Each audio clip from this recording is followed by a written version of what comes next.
Okay, I'm so tripped out right now. I don't know why, because this piece of information I just got shouldn't surprise me, because I predicted it a year ago. And exactly what I said would happen, happened. So I'm not surprised, but I'm so totally tripped out because it's just validating everything I've been saying and validating the premise of the book that I'm trying to write. And I gotta figure out how to explain it, but I will explain it. And it's just, when you've been traumatized and you have to go through a healing journey for a couple of years, and it's like to the point of dysfunction, and you manage to come out the other end of it, and you manage to like do what they call the good work, I guess. You have to like re-examine your story. I don't know that I could have healed as well as I have if not for the recordings that I made, where I was kind of planning on doing a podcast, but I never released it. But I retold these stories because I was discarded, totally out of left field. It was narcissistic. It was abuse, really, and it was like the kind that you cannot recognize, the kind that is hidden. It's hidden until you're absolutely flattened by it. And unfortunately, I think, at least, I'm not going to say most, but a lot of people that go through this, they can't heal because they get so flattened, because it only happens out of left field. And if you can't heal from it, you actually become a person that abuses other people. And I'm even afraid to use the word I'm thinking of because it's overused.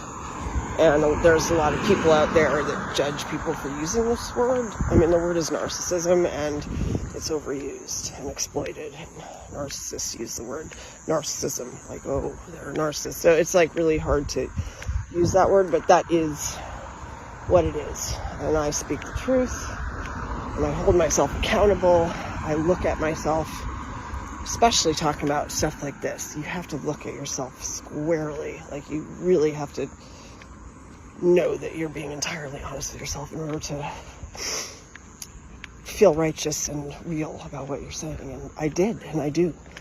And I predicted that some other people that were flying monkeys, who were sort of doing the bidding of this person that was my really close friend for 25 years, who I adored and would have done anything for, and he discarded me like he never knew me, basically. Started telling other people that after 25 years. That's crazy, right? So, online, there's other people that were like, this guy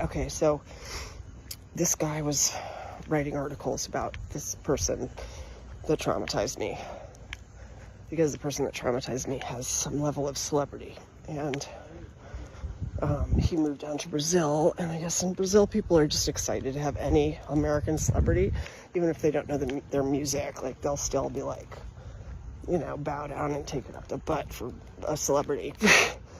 I shouldn't generalize, but it is what it seemed like. So there was this neighbor, someone that lived near where they bought the house, who was a reporter of some kind, who wrote articles. So he was like writing these articles, and there were so many lies in these articles that I reached out to him and I told him, like, this is not true. Like, here, I'm going to tell you the truth because I was there, and this was the actual history of it. And if you're going to report on things, you should at least know what you're reporting on and not just take your subject's word for it. Like, what do they call that? Due diligence, I believe. Anyway, so he was like, thought he was best friends with this person, and he was writing articles and promoting him and basically bad-mouthing me publicly as well, because that's what this person wanted. Come to find out, as I predicted, a year later, he got discarded just like me. just like everybody else. When he was no longer useful or he was becoming a nuisance, the act and the mask falls. And once that happens, there's no more tolerance left for the narcissist to deal with that person, and that person gets discarded. The problem is, when you've been played by a narcissist, you're in a swoon. You are in a swoon. And you feel so bad. It's the worst feeling in the world because you're confused, you question yourself. So this guy, my friend just sent me this thing, and he's like writing about on the fan group, whatever, Facebook thing for this musician friend that I'm talking about is the narcissist. He's writing things like, oh, I can't stop thinking about him. I can't believe this guy's, I mean, he's really lost his mind. Like, I wouldn't even have written this stuff. He's like, I can't stop thinking about him. I have a therapist now. But a couple weeks ago, he had written something like, you know, my best friend, Evan Dando. Oh, I didn't want to say the name. Whoops. Anyway, supposed to be going to meeting a friend of mine down here, so I better stop for a second. So he had said, a couple weeks ago, he had said something that caught my attention, where he was just like, I miss my friend, even though he lives next door. I don't see him anymore. You know, and he sort of left it open-ended, like it could have been because he went on tour. Our musician friend, my ex-friend, by his choice, not mine. But now it is what it is, and there ain't no going back.